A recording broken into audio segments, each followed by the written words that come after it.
Hello students, commerce Shruti welcomes you again. तो जैसे कि हमने अपनी नेक्स्ट चैप्टर स्टार्ट कर लिया, that is the general entries, और उसकी हमने एक क्लास ऑलरेडी कवर कर लिया। तो जो लास्ट क्लास है उसमें हमने कुछ बेसिक्स पढ़े हैं ऑफ द जनरल एंट्रीज। ठीक है, हमने देखा था बेसिक कि मतलब चैप्टर किस चीज़ से डील करने वाला है, चैप्टर में हमने क्या क्या चीज़ें पढ़नी है और चैप्टर एक्चुअली हमें बाद में जाके क्या क्या चीज़ें सिखाने वाला है। तो इसमें हमने कुछ बेसिक्स पढ़े थे जनरल एंट्रीज के, और हमने उसमें सबसे पहले चीज़ जो कवर अप की थी that is classification of accounts. यानी कि हमने ये देखा था कि कोई भी एंट्री कैसे पास की जाती है, उसके लिए पहले हमें ये पता करना होता है कि जो पर्टिकुलर ट्रांजेक्शन है वो कौन से उसका नेचर क्या है, क्या वो पर्सनल अकाउंट है, क्या वो रियल अकाउंट है, या फिर वो नॉमिनल अकाउंट है। हमने ये देखा था कि हम कैसे आइडेंटिफाई करेंगे कि वो ट्रांजेक्शन किसके अंडर फॉल कर रहा है। उसके बाद हमने क्या किया था, ट्रांजेक्शन समझने के बाद हमने देखे थे कुछ traditional rules of debit and credit. कुछ नहीं, ऑलमोस्ट सारे हमने डेबिट और क्रेडिट के ट्रेडिशनल रूल्स देख लिए थे। ठीक है, तो अगर आपने वो वीडियो नहीं देखी है तो पहले आई विल सजेस्ट यू कि आप उस वीडियो को देखिए, क्योंकि that is the base of this chapter. अगर आप एक बार वो चैप्टर समझ लेंगे, आप वो बेसिक समझ लेंगे, तो आपके लिए बहुत ईजी हो जाएगा आगे बढ़ना और अपने ट्रांजेक्शन्स और जनरल एंट्रीज पास करना। ठीक है, ओके। तो आज हम थोड़ा सा इस चैप्टर में आगे बढ़ते हैं। ठीक है, आगे बढ़ते हैं और देखते हैं कि कैसे एक्चुअल में हम क्या करेंगे, जनरल एंट्रीज पास करेंगे। ठीक है, तो हमने कुछ ट्रांजेक्शन्स लिए हुए हैं। इनको लेने से पहले मैं आपको एक बार रूल्स को रिवाइज करवा देती हूँ जो हमने लास्ट क्लास में पढ़ा था। ठीक है, हमने 3 टाइप के अकाउंट्स होते हैं। क्लासिफिकेशन ऑफ अकाउंट से पढ़ा था कि हमारे पास 3 टाइप के अकाउंट्स होते हैं, that is personal account, real account and nominal account. उसके साथ साथ हमने पढ़ा था कि जो पर्सनल अकाउंट है उस पर कौन सा रूल लगता है, debit the receiver and credit the giver. और जो रियल अकाउंट है उस पर कौन सा रूल लगता है, debit what comes in, credit what goes out. And जो नॉमिनल अकाउंट है उसके लिए कौन सा रूल लगता है, debit all expenses and losses and credit all incomes and gains. कहने का क्या मतलब है कि अगर ट्रांजेक्शन हमारा फॉल कर रहा है पर्सनल अकाउंट में, यानी कि ट्रांजेक्शन को हमने आइडेंटिफाई किया एज अ पर्सनल अकाउंट, तो ये रूल लगेगा। अगर ट्रांजेक्शन हमने आइडेंटिफाई किया एज अ रियल अकाउंट तो ये रूल लगेगा। और अगर हमने ट्रांजेक्शन को आइडेंटिफाई किया एज अ नॉमिनल अकाउंट तो हमारा थर्ड वाला रूल लगेगा। क्लियर है ये बात? ओके, बट एक चीज़ और बता दो कि ज़रूरी नहीं है कि जैसे एक ट्रांजेक्शन में एक ही रूल लगेगा। हो सकता है कि एक ट्रांजेक्शन में एक रूल पर्सनल अकाउंट का लगेगा और एक रूल रियल अकाउंट का लगेगा। हो सकता है कि डेबिट वाला रूल पर्सनल अकाउंट का लग रहा है और क्रेडिट वाला रूल रियल अकाउंट का लग रहा है। किसी किसी ट्रांजेक्शन में हम ऐसा भी देख सकते हैं कि डेबिट वाला रूल जो रियल अकाउंट का रूल है वो डेबिट में लग रहा है और जो नॉमिनल अकाउंट का रूल है वो क्रेडिट में वो रूल लग रहा है। तो ज़रूरी नहीं है कि अगर मैंने एक बार ट्रांजेक्शन को आइडेंटिफाई कर दिया एज अ पर्सनल अकाउंट, या फिर हमने देखा कि ट्रांजेक्शन में एक चीज़ पर्सनल अकाउंट की आ चुकी है, तो मतलब दोनों साइड यही रूल लगेगा, यानी कि डेबिट का भी यही रूल लगेगा और क्रेडिट का भी यही रूल लगेगा। तो ये बिल्कुल नहीं होता। कुछ ट्रांजेक्शन में डेबिट का ये रूल लग सकता है, कुछ ट्रांजेक्शन में क्रेडिट का ये रूल लग सकता है, या कभी कभी हो सकता है कि डेबिट और क्रेडिट सेम रूल भी लग सकते हैं। तो ये हम जैसे जैसे क्वेश्चंस करेंगे ना, जैसे जैसे एंट्रीज पास करते जाएंगे, इसकी आपको और ज़्यादा क्या होगी, क्लैरिटी आती जाएगी। ओके, तो चलो आज स्टार्ट करते हैं आज के कुछ ट्रांजेक्शन से। जैसे कि हमारा पहला ट्रांजेक्शन क्या है, स्टार्टेड और कमेंसमेंट ऑफ बिजनेस विथ ₹20,000। ठीक हो गया, आज की हमारी एंट्री पास करने का पहला ट्रांजेक्शन हमारे सामने है, दैट स्टार्ट किया है बिजनेस विथ ₹20,000। अब मुझे एक छोटी सी चीज़ बताओ, आइडेंटिफाई करना है ट्रांजेक्शन को। तो ट्रांजेक्शन क्या कह रहा है, ट्रांजेक्शन ये कह रहा है कि एक बिजनेस स्टार्ट हुआ है विथ ₹20,000। ओके, अब एक बात बताओ, अगर बिजनेस स्टार्ट हुआ है तो मतलब क्या हो रहा है कि ओनर ने पैसा लगा दिया है। ठीक है, बिजनेस कौन स्टार्ट करेगा, ऑब्वियसली कोई ओनर स्टार्ट करेगा, जो उसका ओनर है, जो उसका मालिक है। तो मालिक ने क्या किया, 20,000 रुपये लगा के एक बिजनेस स्टार्ट करा हुआ है। ठीक है, तो इससे क्या हो रहा है कि बिजनेस में पैसा आ रहा है। ठीक है, बिजनेस में पैसा आ रहा है तो बिजनेस क्या करेगा, उस पैसे को अपनी बुक्स ऑफ अकाउंट्स में रिकॉर्ड करता है। किस नाम से, कैपिटल के नाम से। हमने ये चीज़ पढ़ी थी कि नहीं पढ़ी थी, हमने अकाउंटिंग कॉन्सेप्ट में ये पढ़ा था कि बिजनेस और ओनर के दोनों की सेपरेट अपनी आइडेंटिटी होती है, यानी कि बिजनेस अलग है भैया, ओनर बिल्कुल अलग है। और जो भी बिजनेस में हम ट्रांजेक्शन रिकॉर्ड करेंगे वो बिजनेस के पॉइंट ऑफ व्यू से रिकॉर्ड करेंगे, ना कि ओनर के पॉइंट ऑफ व्यू से। इसलिए जब क्या होता है, ओनर पैसा कॉन्ट्रीब्यूट करता है बिजनेस में, तो बिजनेस क्या कहता है, ये मेरे लिए कैपिटल है। बिजनेस क्या बोलता है, अपनी बुक्स ऑफ अकाउंट्स में उसको कैसे शो करता है, वो कहता है कि ये मेरे लिए कैपिटल है। कैपिटल बोले तो जो ओनर ने पैसा लगाया है बिजनेस में। और बिजनेस क्या कहता है कि ये जो कैपिटल है ना, ये मेरे लिए इंटरनल लाइबिलिटी है, ये मेरे लिए एक तरीके की लाइबिलिटी है। लाइबिलिटी क्यों है, बिकॉज ये पैसा अल्टीमेटली है किसका, ओनर का। है कि नहीं, ये पैसा अल्टीमेटली है ओनर का। तो जब बिजनेस का ना वाइंड अप होता है या बिजनेस जब एंड हो जाता है ना, तो अल्टीमेटली वो पैसा क्या करना होता है, ओनर को वापस करना होता है। और लायबिलिटी मतलब क्या होता है, लायबिलिटी मतलब यही होता है ना कि फ्यूचर में हमें किसी चीज़ का पेमेंट करना है, तो फ्यूचर में हमें इस कैपिटल को वापस रिटर्न करना है, किसको, इसके ओनर को, जिसका एक्चुअल में पैसा है। इसलिए बिजनेस इसे अपनी बुक्स ऑफ अकाउंट्स में कैसे शो करते हैं कि अमाउंट कॉन्ट्रीब्यूटेड बाय ओनर को लिख देता है कि मेरे पास इतनी कैपिटल है। तो सेम चीज़ यहाँ पे भी फॉलो होगी। हमने क्या करनी है, जनरल एंट्री पास करनी है। तो हमने पहले वाले ट्रांजेक्शन को आइडेंटिफाई कर लिया, हमने बोला कि अच्छा ठीक है, यहाँ पे क्या हो रहा है, बिजनेस के पास कैपिटल आ रही है 20,000 रुपये की, ठीक हो गया। लेकिन अब रूल कौन सा लगाए, रूल तो हमारे पास तीन पड़े हैं। अरे बेटा यहाँ से रूल लगाए, यहाँ से लगाए कि यहाँ से लगाए, बड़ा कन्फ्यूजिंग कॉन्सेप्ट है, ये रूल कौन सा लगेगा। अच्छा, तो हम लोगों ने लास्ट क्लास में एक चीज़ पढ़ी थी, इफ़ यू रिमेंबर, कि रूल लगाने से पहले हमें आइडेंटिफाई करना आना चाहिए कि ट्रांजेक्शन, मतलब कि जो हमारा ट्रांजेक्शन है वो किस कैटेगरी में फॉल कर रहा है। तो ये ट्रांजेक्शन किस कैटेगरी में फॉल कर रहा है, हमने कहा कि बिजनेस में कैपिटल आ रही है। और हमने लास्ट क्लास में डिस्कस किया था कि कैपिटल जो कैपिटल अकाउंट होता है वो किसके अंडर फॉल करता है, पर्सनल अकाउंट। पर्सनल अकाउंट में भी किसके अंदर फॉल करता है, नेचुरल पर्सनल अकाउंट। ठीक है, अगर याद नहीं आ रहा तो एक बार रिवाइज करते हैं। नेचुरल पर्सनल अकाउंट क्या कहता था, अकाउंट्स ऑफ ह्यूमन बीइंग, यानी कि जो भी अकाउंट ह्यूमन बीइंग से रिलेटेड होते हैं वो हमारे पर्सनल अकाउंट में भी किसके अंदर आते हैं, पर्सनल अकाउंट में भी वो हमारे नेचुरल पर्सनल अकाउंट के अंदर फॉल करते हैं। तो इसका सीधा सीधा इम्पैक्ट क्या पड़ेगा, ये बोलना है कि पर्सनल अकाउंट में भी नेचुरल पर्सनल अकाउंट के अंदर हमारा कैपिटल अकाउंट आता है। तो हमारा यहाँ पे कौन सा रूल लगेगा, पहला रूल में से कोई एक रूल जरूर लगेगा, या तो डेबिट द रिसीवर होगा या क्रेडिट द गिवर होगा। अब हमें देखना है कि क्या होगा। अच्छा, हम ट्रांजेक्शन किसके पॉइंट ऑफ व्यू से रिकॉर्ड कर रहे हैं, बिजनेस के पॉइंट ऑफ व्यू से, राइट। अभी हमने डिस्कस किया था कि ट्रांजेक्शन सारे, कोई भी बिजनेस में जो भी एंट्री पास की जाएगी वो बिजनेस के पॉइंट ऑफ व्यू से पास की जाएगी। अब हो क्या रहा है, देखो, क्या बिजनेस में पैसा आ रहा है, बिल्कुल आ रहा है, लेकिन पैसा आ कहाँ से रहा है, कहाँ से आ रहा है, ओनर दे रहे हैं। तो क्या ओनर हमारा यहाँ पे गिवर है या नहीं है, क्या ओनर हमारा यहाँ पे गिवर है कि नहीं है, जिसने बिजनेस स्टार्ट किया है जो हमारा ओनर है, क्या वो हमें कुछ पैसा दे रहा है कि नहीं रहा है, हमें मतलब बिजनेस को पैसा दे रहा है ना। तो यहाँ पे हम क्या ये रूल लगा सकते हैं, क्रेडिट द गिवर, यानी कि जो पैसा दे रहा है उसको क्रेडिट कर दो। क्या हम ये रूल लगा सकते हैं, बिल्कुल लगा सकते हैं। ठीक है, तो इसका इस ट्रांजेक्शन का हमें एक इम्पैक्ट तो पता चल गया कि क्रेडिट द गिवर, यानी कि हमें जो दे रहा है या फिर जो हमारे पास आ रहा है हम क्या करेंगे, उसको क्रेडिट करेंगे। ओके, तो हमें क्या आ रहा है, कैपिटल, हमारे क्या आ रहा है, ओनर पैसा दे रहा है, ओनर पैसा दे रहा है ना, ओनर इज द गिवर। तो ओनर को यहाँ पे कौन रिप्रेजेंट करता है, हम यहाँ पे क्रेडिट साइड में ओनर नहीं लिखेंगे।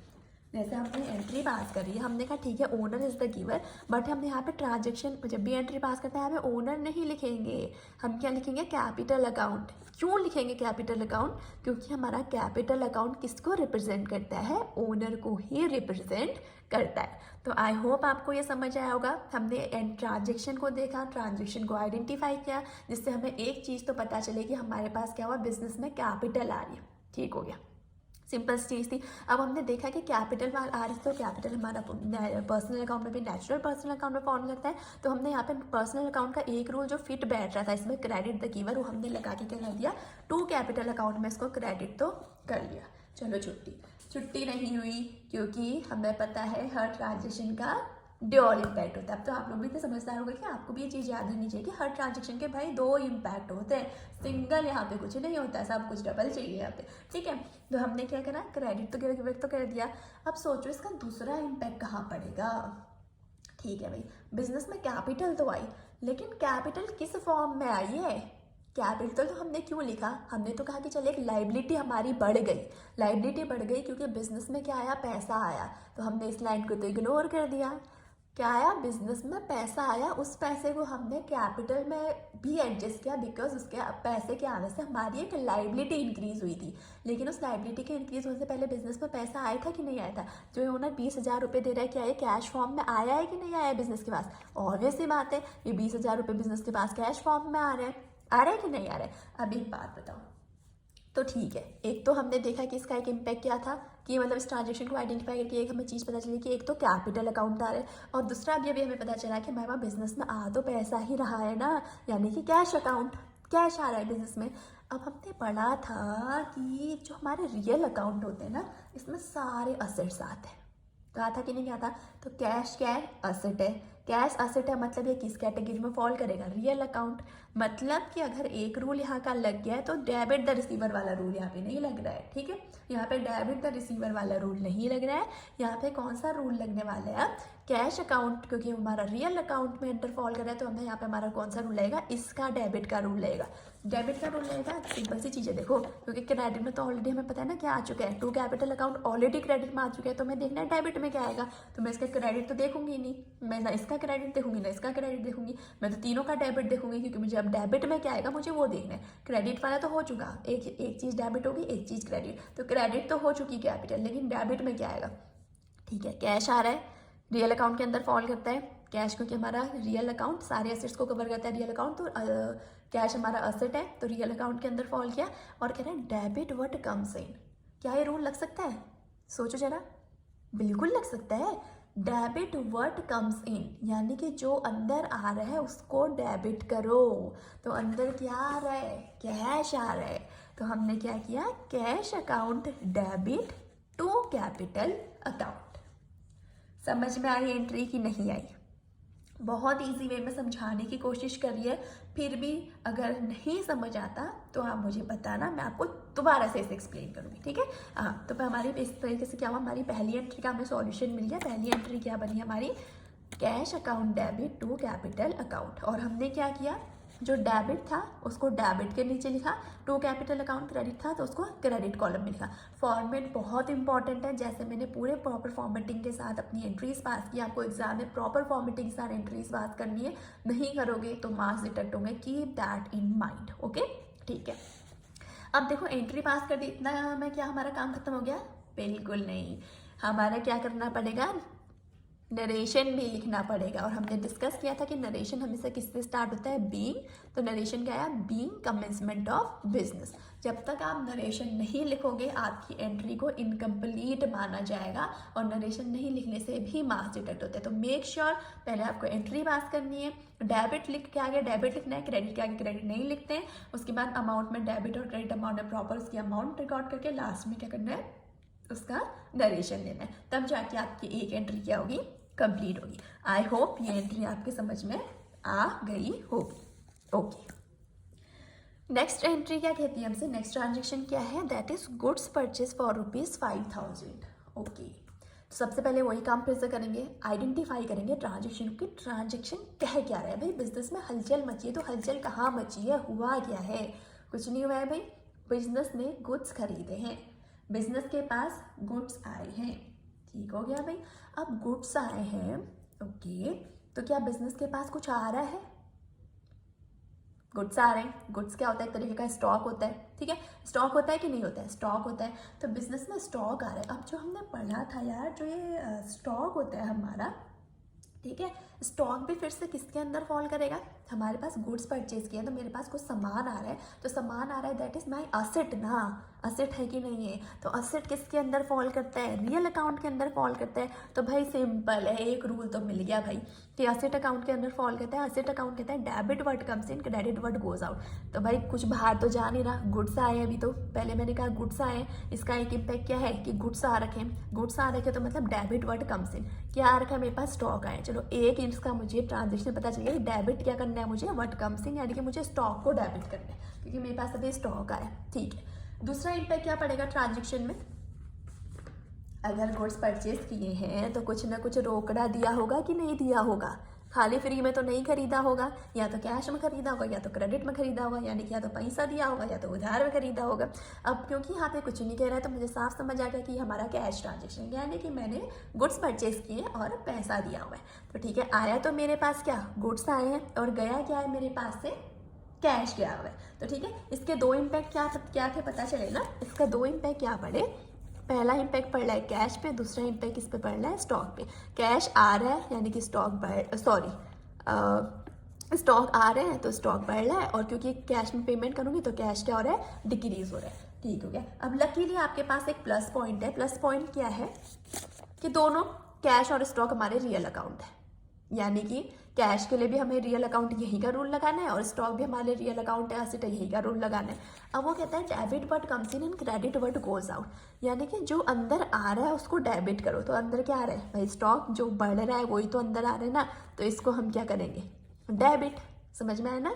और कैश जा रहा है ना, रिड्यूस हो रहा है, तो इसको हम क्या करेंगे, क्रेडिट। यही तो कह रहा है कि debit word comes in credit word goes out. तो हमारे पास आ क्या रहा है, स्टॉक आ रहा है, तो स्टॉक को हमने डेबिट किया, और जा क्या रहा है कैश, तो कैश को क्रेडिट किया। अच्छा, छोटा सा ट्विस्ट आया कि मैम आपने यहाँ पे ना गुड्स लिखा ना स्टॉक लिखा, आप यहाँ पे लिख के बैठे हो परचेज अकाउंट। परचेज क्यों आया, देखो एक बात मैं आपको समझाती हूँ, ठीक है। जब हम ना बिजनेस में ऐसे गुड्स स्टॉक परचेज करते हैं ना, जो हमारे पास स्टॉक अवेलेबल होता है, जिसको हम बोलते हैं कि हमारा असेट है, हम ना उसको कभी भी वहाँ पे स्टोर करने के लिए नहीं खरीदते, ठीक है। हम उसे स्टोर करने के लिए नहीं खरीदते, हम उसे खरीदते हैं फॉर रीसेल करने के लिए। हो सकता है मेरी कोई रिटेल शॉप हो, मैं क्या करती हूँ, सामान परचेज करती हूँ, उसके बाद उसको सेल आउट कर देती हूँ। तो जब भी मैं ऐसा कोई छोटा मोटा आइटम परचेज करती हूँ, उसको रीसेल करने के लिए परचेज करती हूँ ना, तो बुक्स ऑफ अकाउंटिंग रूल्स कहते हैं कि आप उसे रिकॉर्ड करोगे in the name of purchase. समझ में आई बात, ठीक है। तो कुछ ही नहीं हुआ, सिर्फ जो हमारा स्टॉक था, मैं इसकी जगह पे क्या करूँगी, इसका नाम एक्सचेंज करके क्या कर दूँगी, परचेज। सिंपल सी चीज़ है, मुझे कुछ नहीं करना। जो गुड्स स्टॉक मैंने पहले लिखा था, इसकी जगह पे अब मैं क्या नाम लिख दूंगी, परचेज। तो अब समझ में आया। तो क्या होगा, परचेज क्या होगा, डेबिट होगा, और कैश क्या होगा, हमारा क्रेडिट होगा। तो यही मैंने यहाँ पे किया हुआ है, देखो, purchase account debit to cash account, और अमाउंट थी 5000 से डेबिट कर दिया, और 5000 से ही क्रेडिट भी कर दिया, और इसकी नरेशन आ गई, being goods purchase for cash. Clear है कि नहीं है, ठीक है। बहुत इजी वे में बताने की कोशिश करिए, नहीं समझ आए तो अगेन आई एम सेइंग कि कमेंट सेक्शन में मेंशन करना, मैं और इजी लैंग्वेज में आपको समझाऊंगी। और जो भी आपके डाउट्स होते हैं ना, आप लिख लिया करो कमेंट सेक्शन में, क्योंकि क्या होता है कि जब हम ट्रांजेक्शन कर रहे होते हैं तो हमारे दिमाग में कुछ ना कुछ डाउट्स आते हैं, तो आप लिखोगे, आई विल टेल यू कि आपको जो डाउट आ रहा है उसका सॉल्यूशन क्या है, तो इससे आपको और क्लैरिफिकेशन आएगी, और आप और ईजिली और जल्दी क्या कर पाओगे, एंट्रीज को पास कर पाओगे। क्लियर हो गया, ओके। तो चलो आगे बढ़ते हैं। ओके, ये तो कुछ हमारे चैनल का नाम जैसा नजर आ रहा है, बोल रहा है कि goods purchase from Shruti. Okay, अब हमने क्या किया, गुड्स परचेज कर रहे हैं किससे, श्रुति से। फिर से ट्रांजेक्शन को आइडेंटिफाई करते हैं। ट्रांजेक्शन को आइडेंटिफाई करने से पहले एक और चीज़ समझो, इससे और बेटर आपको क्लैरिफिकेशन मिलेगा, जो हम अकाउंटिंग इक्वेशन में करते थे, ठीक है। क्या हो रहा है, गुड्स परचेज फ्रॉम श्रुति। तो बिजनेस में क्या हो रहा है, गुड्स आ रहे हैं, तो मैंने गुड्स को इंक्रीज कर दिया। अब गुड्स आ रहे हैं तो क्या होना चाहिए था, कैश जाना चाहिए था ना, जाना चाहिए था कि नहीं जाना चाहिए था। ओहो, कैश तो नहीं जा रहा, क्योंकि इस बार उधारी में खरीदा है। किससे खरीदा है, श्रुति से खरीदा है। तो श्रुति मेरी क्या हो गई, क्रेडिटर। श्रुति मेरी क्या हो गई, क्रेडिटर, ठीक है। इस क्रेडिटर का नाम लिखना पड़ता है जब हम जनरल एंट्री पास करते हैं। तो क्रेडिटर कौन है, हमारी श्रुति। तो गुड्स जा रहे हैं, सॉरी गुड्स इंक्रीज होना है क्योंकि गुड्स परचेज किए, लेकिन एक क्रेडिटर भी इंक्रीज हो रहा है, क्रेडिटर भी बढ़ रहा है, लाइबिलिटी बढ़ रही है, ये चीज़ ध्यान रखना। गुड्स तो बढ़ रहे हैं, लेकिन इसके साथ साथ एक लाइबिलिटी भी बढ़ रही है in the name of creditor. तो सिंपल सी चीज़ है, गुड्स इंक्रीज हुए, क्रेडिटर भी इंक्रीज हुए। गुड्स क्या है हमारे पास, अगेन स्टॉक। स्टॉक नहीं लिखेंगे, अभी मैंने बताया इसी जगह पे क्या लिखेंगे, परचेज लिखेंगे, ठीक है। तो एक तो मुझे पता चल गया परचेज हो रहा है, यानी कि स्टॉक आ रहा है मेरे पास। स्टॉक क्या होता है, असेट होता है, और असेट का रूल कहता है, यहाँ असेट फॉलो करता है, असेट का रूल कहता है debit word comes in and credit word goes out.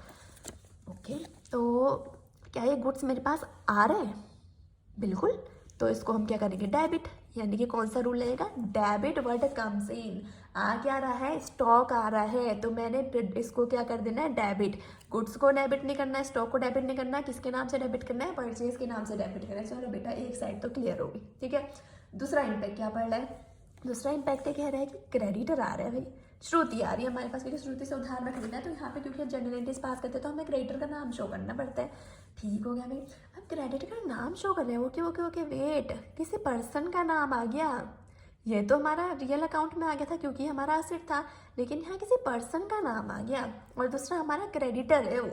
तो हमने कहीं पढ़ा था भाई, अगर किसी पर्सन का नाम आ जाए या डेटर क्रेडिटर का अकाउंट आ जाए, तो हम उसको क्या बोलते हैं, जल्दी बताओ जल्दी बताओ, बिल्कुल सही, उसे हम बोलते हैं नेचुरल पर्सनल अकाउंट। हमने पढ़ा था कि पर्सनल अकाउंट में कि जो हमारे डेबिटर होता है, क्रेडिटर होता है, ये रियल में एग्जिस्ट करते हैं ना, किसी ह्यूमन बीइंग के नाम पे तो अकाउंट बन रहा है। जैसे यहाँ पे श्रुति है, हमारी क्रेडिटर है, क्या श्रुति रियल में एग्जिस्ट करती है ना? बिल्कुल करती है, वो पर्सन है एक, तो श्रुति रियल में एग्जिस्ट करती है, तो पर्सन का नाम है, पर्सन का नाम है तो कौन सा अकाउंट हो गया? Personal account. तो अब देखो बेटा, डेबिट का रूल तो हमें क्लियर हो चुका था कि परचेज अकाउंट डेबिट हो रहा था, तो यहाँ पे ऑब्वियस सी बात है पर्सनल अकाउंट में क्रेडिट का रूल लगेगा। क्रेडिट द गिवर, गिवर कौन है? श्रुति, तो इसको हम क्रेडिट कर देंगे।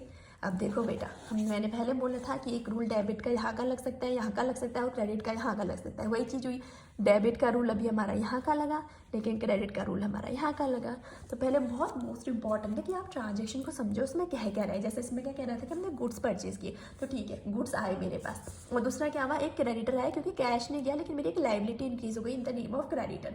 तो मैंने क्या किया, गुड्स क्योंकि हमारे रियल असेट होते हैं, असेट को कौन कवर अप करता है? रियल अकाउंट के अंदर सारे असेट्स आते हैं, और रियल अकाउंट का रूल क्या कहता है? Debit word comes in and credit word goes out. तो मैंने अंदर पे जो गुड्स आए, मैंने परचेज अकाउंट को क्या कर दिया, यहाँ पे सिंपली अपना परचेज अकाउंट को हमने थर्ड एंट्री में क्या कर दिया, डेबिट कर दिया। ठीक हो गया, विथ ₹3000।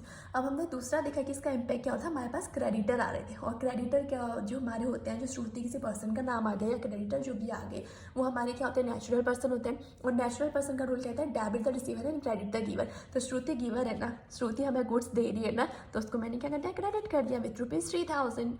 और क्या करें, लास्ट में नरेशन पास कर दिया, being goods purchase from Shruti. Clear है कि नहीं है? बिल्कुल, बहुत इजी एंट्रीज है। हम धीरे धीरे आप मेरे साथ ऐसे करते रहिए, चीज़ों को समझते रहिए, आपको बिल्कुल भी कोई डाउट, कोई कंफ्यूजन नहीं होने का। आई बात समझ में? ठीक है, ओके। तो अब हमारा नेक्स्ट ट्रांजेक्शन क्या कह रहा है, गुड्स सोल्ड ₹7,000। चलो बेटा, आप कह रहा है बिजनेस करके बहुत परचेज कर लिया भाई, बहुत खरीद के अपने पास स्टॉक संभाल लिया, अब जरा कुछ बेच के देखते हैं कि क्या प्रॉफिट आता है, क्या प्रॉफिट नहीं आता है। तो जितना भी हमने परचेज किया था, जो भी हमने परचेज किया था, उसमें से बोल रहा है कि हमने क्या करा, बिजनेस ने 7,000 के गुड्स बेच दिए।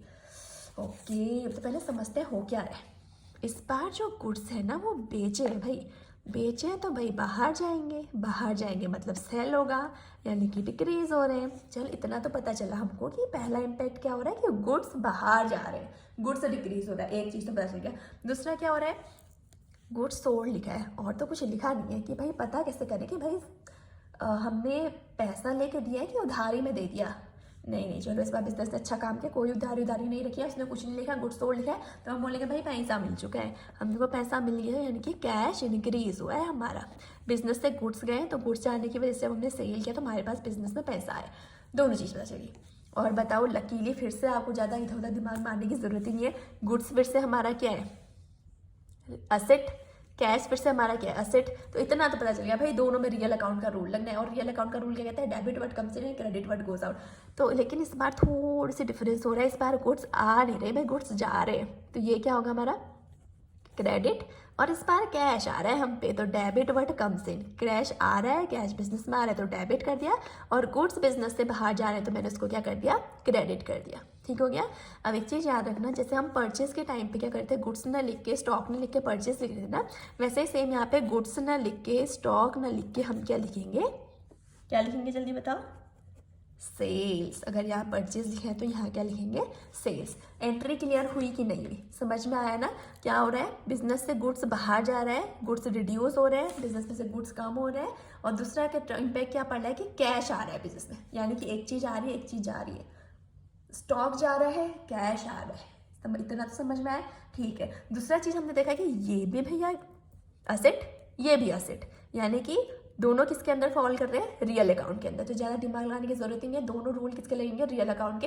Debit word comes in and credit word goes out. तो मैंने इसमें से देखा, अच्छा अंदर क्या आ रहा है, debit word comes in, debit word comes in, cash अंदर आ रहा है तो इसको डेबिट कर दिया, and credit word goes out, जा क्या रहा है, गुड्स जा रहे हैं तो इसको क्या कर दिया, क्रेडिट कर दिया। और जो हमारा फोर्थ ट्रांजेक्शन था, उसकी एंट्री कुछ इस तरीके से हमने पास कर दी, क्या, cash account debit with ₹7,000 to sales account credit with ₹7,000। और लास्ट में बता भी दिया कि भाई ट्रांजेक्शन में हुआ क्या है, हमने बोला कि being goods sold for cash, यानी कि हमने गुड्स बेच रखे हैं, बिजनेस में से कुछ सेलिंग कर रखी है हमने, और कैसे किस पे सेल किया हुआ है चीज़ों को, कैश पे सेल किया हुआ है। क्लियर हुआ? बिल्कुल क्लियर हुआ होगा, इतना इजी एक्सप्लेनेशन है, इतना अच्छे से एक्सप्लेन किया मैं, तो इतने में तो क्लियर बहुत अच्छे से होना चाहिए। ठीक है, ओके। चलो बेटा, हमने 4 ट्रांजेक्शन बहुत अच्छे से समझ गए। एक और ट्रांजेक्शन देखते हैं हम। नेक्स्ट ट्रांजेक्शन बोला है goods sold to Shyam. Okay, same चीज़ है, गुड्स बेचें तो एक इम्पैक्ट क्या पड़ा, गुड्स डिक्रीज हुए। किसको बेचें, श्याम को। ओके, दूसरा तो यहाँ पे पर्सन का नाम आ गया। लेकिन एक चीज़ बताओ, क्या श्याम यहाँ पे मेरे लिए अभी डेटर है?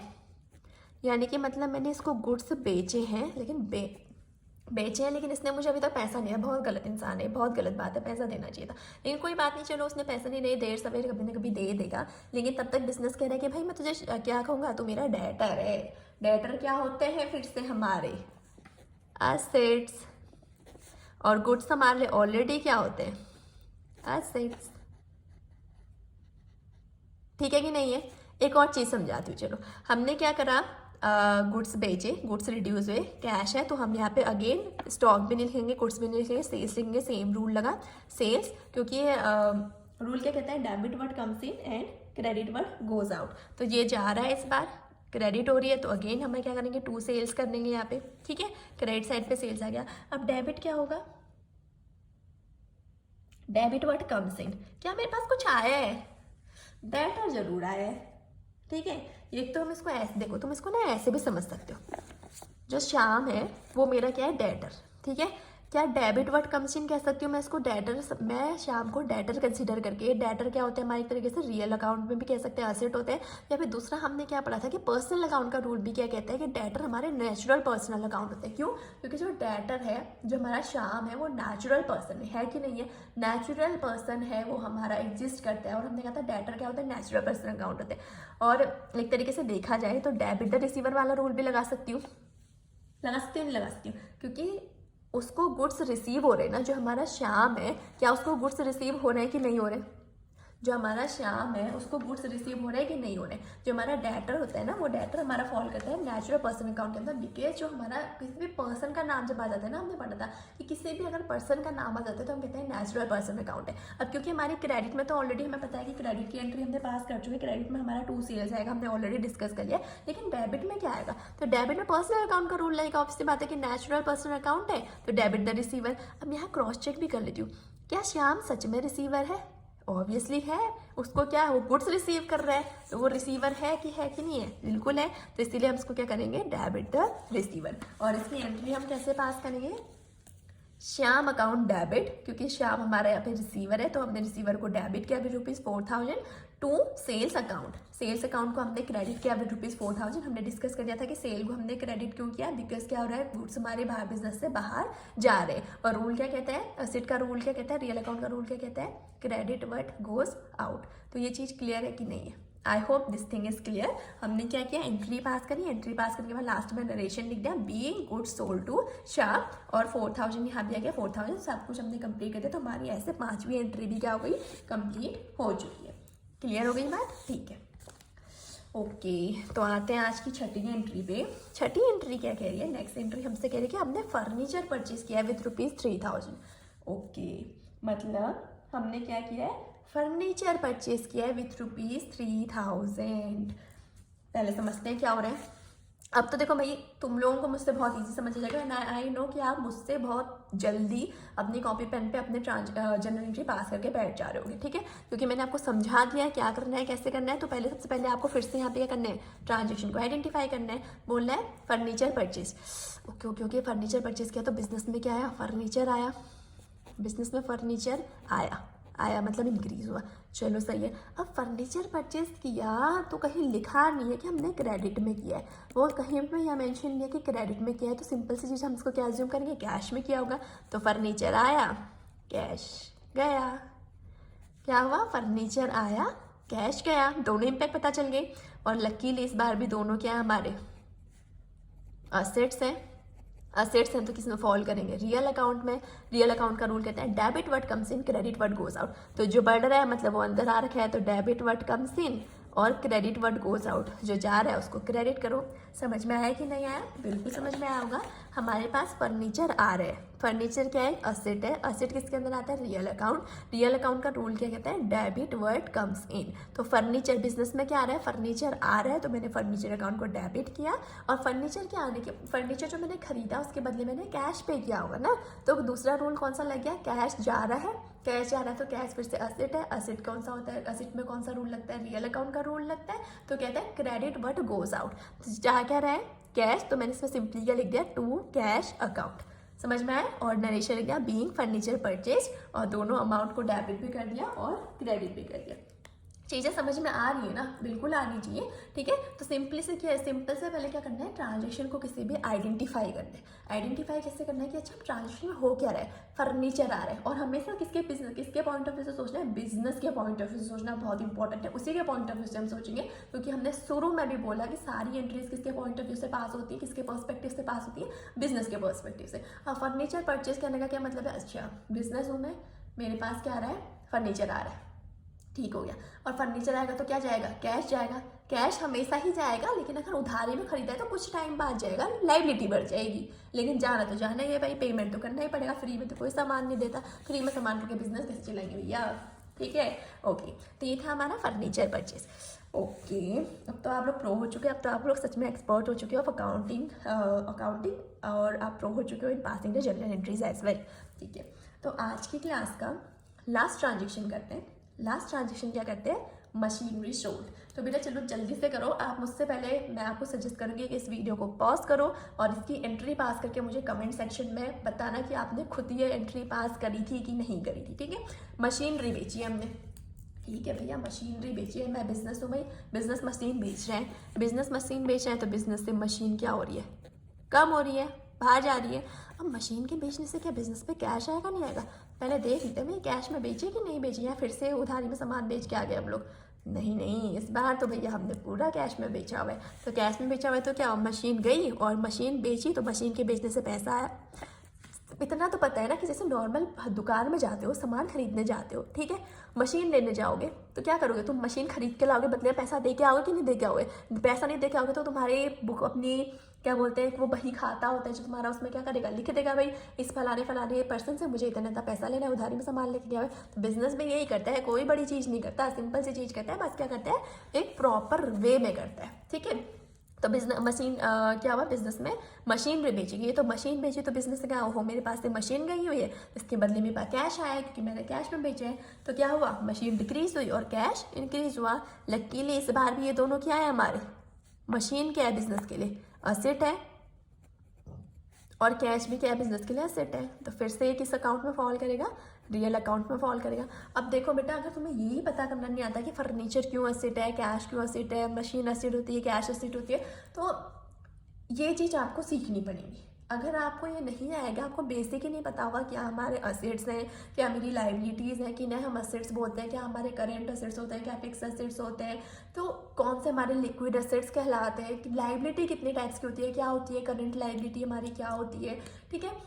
तो ये चीज़ें ना आपको पता होनी चाहिए, और ये चीज़ बहुत बेसिक सिखाई जाती है फर्स्ट, मतलब आपको डे 1 पे ये सब बेसिक्स बताए जाते हैं। जब आपको थ्योरीज पढ़ाई जाती है वहाँ पे आपको सब कुछ बताया जाता है कि क्या हमारे असेट्स होते हैं। जब हमने अकाउंटिंग ट्यूशन पढ़ी थी तब भी हमने ये चीज़ें पढ़ी होंगी कि क्या कहते हैं, क्या हमारे असेट्स होते हैं, किनको हम लाइबिलिटीज़ बोलते हैं, या असेट लाइबिलिटी का फंडा क्या है। अगर ये नहीं पता होगा तो तब तक आपको ये चीज़ें जो बहुत ईजी वे में मैं आपको एक्सप्लेन कर रही हूँ ना, आप इनको भी नहीं समझ पाओगे। तो अगर आपको नहीं पता असेट्स किससे कहते हैं, नहीं पता लाइबिलिटीज़ किससे कहते हैं, तो मैं पहले सजेस्ट करूँगी आपको कि पहले उनको जाके सीखो कि वो क्या होते हैं। अगर नहीं पता ना, नहीं सीख रहे हो, नहीं समझ में आ रहा है, तो टेल मी, मैं आपको समझाऊंगी कि किसे बिजनेस में असेट्स कहा जाता है, किसे लाइबिलिटी कहा जाता है। फिर आपको ये ट्रांजैक्शन बहुत इजीली और बहुत जल्दी समझ में आ जाएंगे, ठीक हो गया?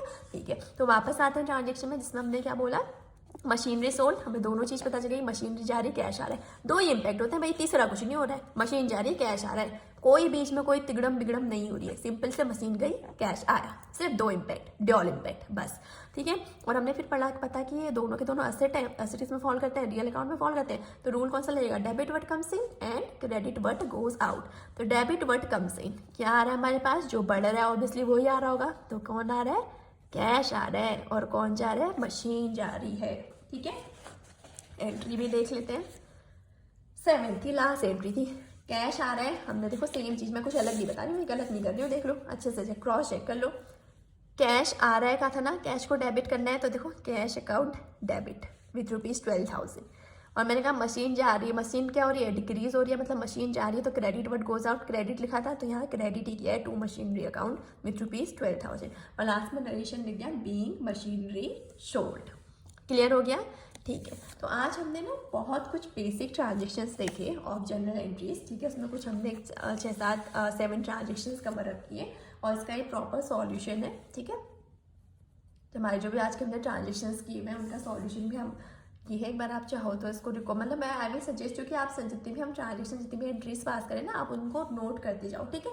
तो ये क्या हमारे कुछ ट्रांजेक्शन्स थे आज के, हमने कुछ एंट्रीज पास करी, हमने रिकैप किया था कि हमने लास्ट क्लास में क्या किया है, और ये हमारे कुछ बहुत बेसिक थे, ठीक है, बहुत बेसिक से चीज़ें आपको समझाने के लिए कि कैसे एंट्रीज पास करती है, उसके मैंने बहुत बेसिक से ट्रांजेक्शन्स लेके आई हूँ। हमने सीखा कि पहले ट्रांजेक्शन को आइडेंटिफाई करना होता है, देखना पड़ता है कि उसके 2 इम्पैक्ट कहाँ पड़ते हैं, जैसे कि हम यहाँ पर रफ पे कर रहे थे, अच्छा एक इम्पैक्ट यहाँ, एक इम्पैक्ट यहाँ, एक इम्पैक्ट यहाँ, एक इम्पैक्ट यहाँ। उसके बाद हम देख रहे थे कि किस कैटेगरी के अंदर फॉल कर रहा है, रियल अकाउंट के अंदर फॉल कर रहा है या पर्सनल अकाउंट के अंदर फॉल कर रहा है, हमने देखा। और आज हमने कोई भी नॉमिनल अकाउंट का केस नहीं किया, हमने रियल अकाउंट के कुछ एंट्रीज पास किए, रियल अकाउंट का रूल जिस पर लगता है, और कुछ एंट्रीज पास की जिसमें पर्सनल अकाउंट का रूल लगता है। हमने आज कोई भी एंट्री पास नहीं करी, इसमें नॉमिनल अकाउंट का रूल लगता है। ओके, तो नेक्स्ट क्लास में ना I will bring some more transaction, लेकिन हम क्या करेंगे, तो बहुत बेसिक लेवल के ट्रांजेक्शन थे। नेक्स्ट क्लास में हम कुछ और ट्रांजेक्शन्स करेंगे, फिर कुछ और ट्रांजेक्शन करेंगे, तो ऐसे हम इजी, मॉडरेट, डिफिकल्ट लेवल पे जाते रहेंगे और मैं आपको हर डिफिकल्ट से डिफिकल्ट ट्रांजेक्शन का भी बहुत ईजी सा सॉल्यूशन प्रोवाइड करूँगी यहाँ पे। और अगर वीडियो पसंद आई हो तो प्लीज़ चैनल को लाइक करना, सब्सक्राइब करना। Thank you.